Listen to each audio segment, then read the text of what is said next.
Hi everyone, Radical Gardener.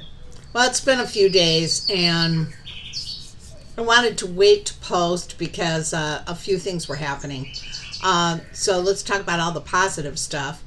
I just finished proofreading Gretchen's book, which has to do with the music that we ran studies with, therapeutic sound, and it's music that I compose. So if you've been watching my channel, you know that that's something that I do, and I've explained in several videos, why this music is different, why it's so effective. And if you go back just a couple of videos, I do one where we're talking about using sound for just health of plants and what have you. So I explain it there if you want to know more about it. And I can also send you to my website, Therapeutic Sound and Wellness. So we've got that, and with that we're going to start a second study and work with people that have post-traumatic stress and incorporate some movement with the sound, and see what kind of results that we get with a very traumatized section of our, not section, but group within our society that needs some help. And I think we can go in a much more less invasive way than drugging them up and what have you. So we're getting people signed up for it. Well, with that, I'm going to be moving a sound table that was just gifted to me. I have a table and it has sound, but it's not anywhere near as brilliant as this one. And this has the speakers in the table, and so I'm setting up a therapeutic room for sound that's adjacent to Dr. Snell's office. So we were there yesterday, getting it cleaned out, painted, and I'll be moving the furniture and everything in to that room next weekend. So that's going on. Along with that, in another week, I'm going to be self-publishing a book I wrote some time back. It almost got published 4 or 5 times through different literary agents. Never quite happened. It has nothing to do with really anything that I'm doing today, but it really represents a big piece of my life, and it's when I was on the road with 5 women blues singers. It's a work of fiction, sort of.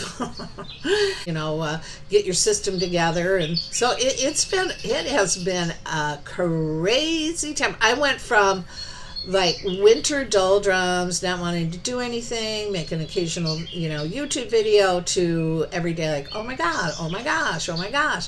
But it's exciting, and the fact that I get to do this, and and again, I'm looking at 70 years old. It's right around the corner, and I have all this energy, and I can accomplish these things. A lot of people are wrapping up their life right around 70 years old, and I feel like I've got a brand new beginning. So we know what I attribute that to, C60 and Dr. Snell, who's really worked with me on bringing my health back. So it's a really exciting time for me. And at the same time, my husband's feeling better. So we're real partners in crime here, and we can get a lot done. So I like to share all this stuff because, if you're, 50 years old or even 40 and you're just feeling, oh my God, I'm just so sick, I'm so tired. There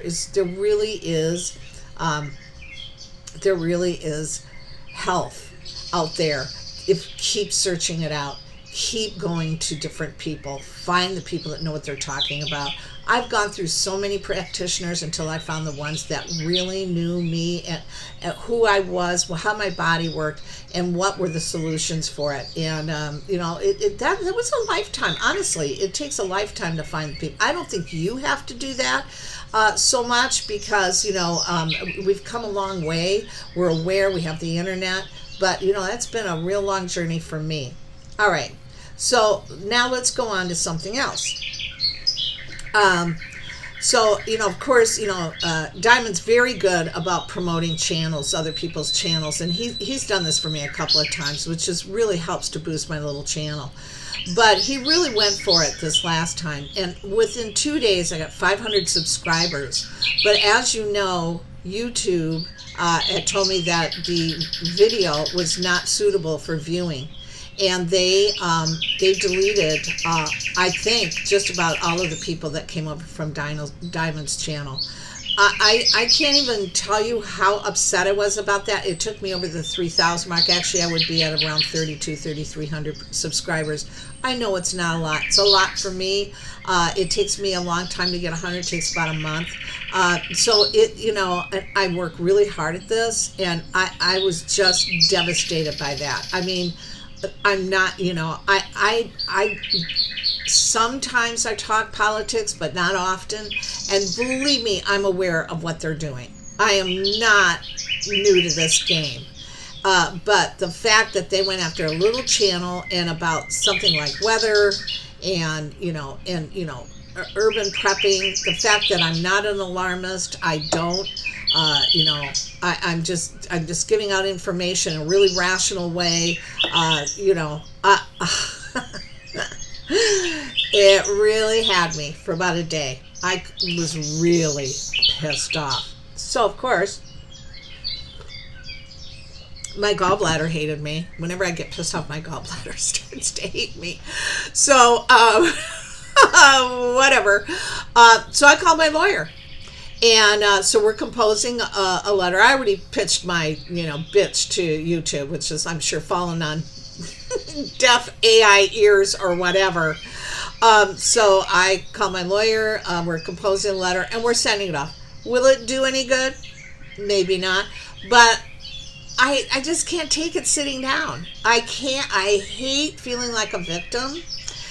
And I know that's a choice. And if I don't do anything, I'll feel victimized. So at least if I send a letter, I've done it. I've sent it. And I'm also going to, I think it's You Are Free TV. She does a spiel at the beginning of her YouTube videos where she says, this is my property, you cannot, no one else can own it, delete it, whatever.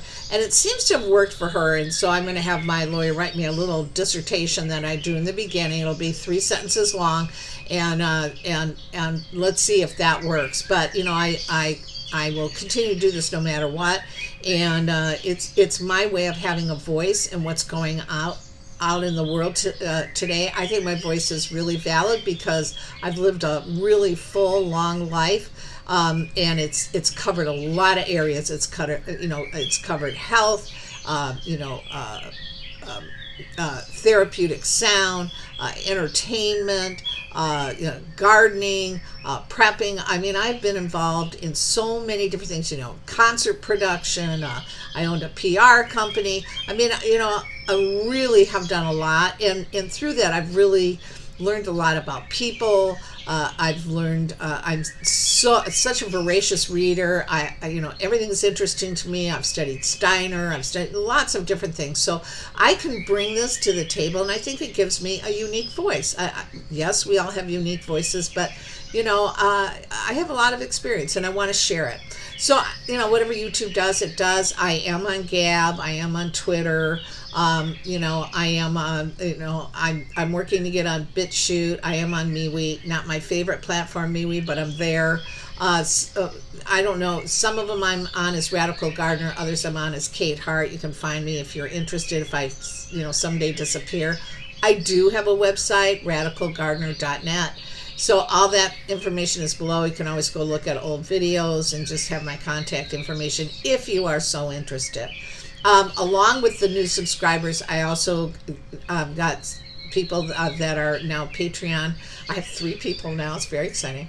So that's cool. All right. So I wanted to talk a little bit today about, gardening indoors and gardening in abandoned buildings, which is going on all over the country. And I pulled up this article who's a pastor, and it's a great headline. Pastor blends faith farms to end food insecurity in Black churches. And as we know, a lot of the inner cities are food deserts. So what he's doing is going into abandoned buildings, and he's creating these incredible farms. And so I'm just going to read a little bit to you now, and I'll leave the link below so that you can read a little bit further. You never know, you might want to start something like this. I think it's brilliant. Think about Detroit and the abandoned factories. What? Are you kidding me what we could do with that? You know? There's so much there that could be utilized. And, they were all windows. They're all glass. Those old buildings, they're all freaking glass. Perfect. Perfect. High ceilings. Might even still have their sprinkler systems. Get out of here. So anyways, it says here, several years ago, Reverend Heber Brown III decided he needed to do more than pray. The now 38-year-old pastor at Pleasant Hope Baptist Church in Baltimore, Maryland, noticed more members of his congregation were suffering from diet-related illnesses. In Baltimore City, 1 in 3 residents is obese and 12% has type 2 diabetes. That's really heartbreaking. 2 conditions that disproportionately affect Black Americans. Additionally, 34% of Black residents in Baltimore live in food deserts compared to 8% of others, and don't have regular access to fresh, healthy, and affordable foods. So Brown turned to seeds in addition to scripture and started a garden on a 1,500 square foot plot of land in front of the church. Today, that garden grows everything from summer squash to kale and yields 1,100 pounds of produce, all to feed the community that meets weekly to worship. It was amazing, said Brown, who, in addition to starting the garden, partnered with other farmers in the area to bring pop-up markets to the church after Sunday service. Fabulous. We saw attendance bump up in our worship. We saw great energy, and it went so well here that I wondered what would happen if we could spread it through other churches and create a network of churches that do the same thing. In 2015, Brown launched the Black Church Food Security Network, a grassroots initiative that empowers Black churches to establish a sustainable food system to combat the systematic injustices and disparities that plunge. Where did you go? Get out of here. There's something really weird going on with my computer. Okay, that plague Black Americans who, according to data from the U.S. Department of Health and Human Services, are sicker and poorer than non-Black Americans. That is really true. I see that a lot here in Detroit. It really is true. You know what? And it's probably true in the rural South, and it's probably true for the rural whites. If you get into rural areas, I don't care if you're Black or white, you got some serious health issues. And I'm talking poverty rural, not if you're a farmer. We're talking, you get into Appalachia, you get into these different areas, and you don't even have to go that far. I mean, downtown Detroit, I can just show you, or the outer areas of Detroit, I can show you where that's going on. But what's wonderful about this is he really saw it in regards to his own culture and his own people, and he wanted to do something about it. But anyway, so he's got people calling him from all over the country now, churches that want to get involved. This is a great thing to do because it's where people are gathering anyways, and they already know each other, they already have a community. I love this idea. So I'm just going to leave that link below. I have some other links. I don't have time to get into them now. I'm actually going to have to teach. But what I did do is I put 2 links down here that have to do with that subject matter. You never know, this might really inspire some of you to do something like this, to do something in your community. It's a lot of work, so if you got the time, you got the passion, this would be a wonderful thing to do. Okay, so that's it from me. Radical Gardener, from my garden to yours. May your garden always grow. Now, may your garden always grow. I wasn't paying attention. I send you a lot of love. I was a little distracted. All right, listen. Give me a thumbs up. That will help. Please share. I would love this. I'd love to have my subscribers back, but whatever. Share if you feel that you